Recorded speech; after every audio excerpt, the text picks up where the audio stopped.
Democrats want Mueller to testify before Congress, right? But Mueller, who is now a private citizen, says the report is his testimony, and he won't have anything to say beyond what's in that report. The ex-Marine with nearly 50 years service in the Justice Department, clearly trying to stay above the political fray. Joining me right now, man you've seen a number of times here, George Washington University law professor Paul Schiff-Berman.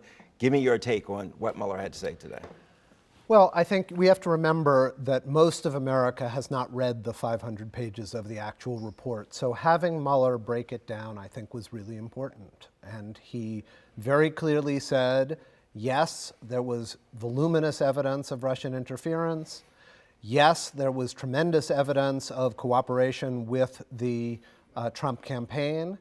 And there was really enough evidence potentially to indict the president of obstruction of justice. But because of the Justice Department rule, he wasn't able to do that, or he wasn't able to recommend that.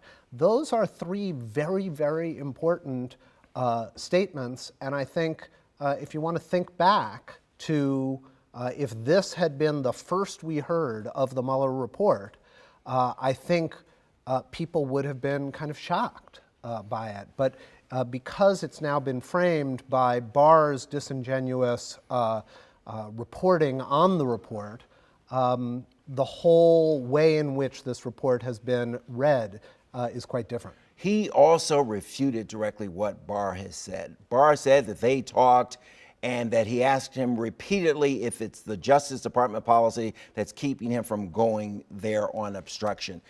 Mueller came out today and says, that wasn't my position. He couldn't have been more clear about that, right? That he said it wasn't on the table, and we couldn't have asked for the president to be indicted directly, so we didn't go there. But if we had had enough evidence to exonerate him, we would have. And so the president is right that you're innocent until proven guilty in this country, but the Justice Department rule is the thing that's protecting him now, not the lack of evidence. Yeah. I heard somebody say on the radio today that the Trump White House has been winning this Twitter battle because the Mueller team has been coming at this with a textbook. You bring a textbook to a Twitter battle. They have been losing. Did that change today from a legal point of view?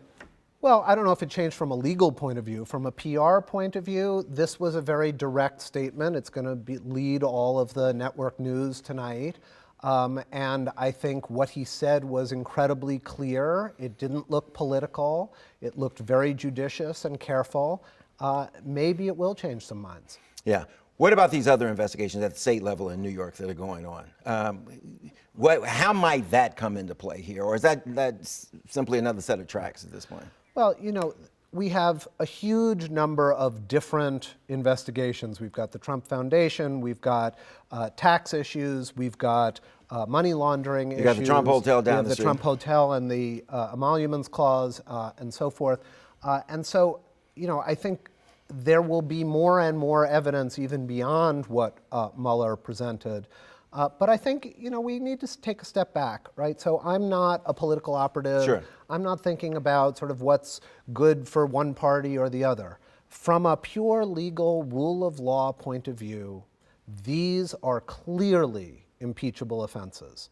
And so if we value the rule of law as a country, we should be moving forward. And the fact that there's only one Republican willing to say that these are clearly impeachable offenses is itself offensive to the Constitution. Paul Schiff-Berman, thank you very much. Appreciate it.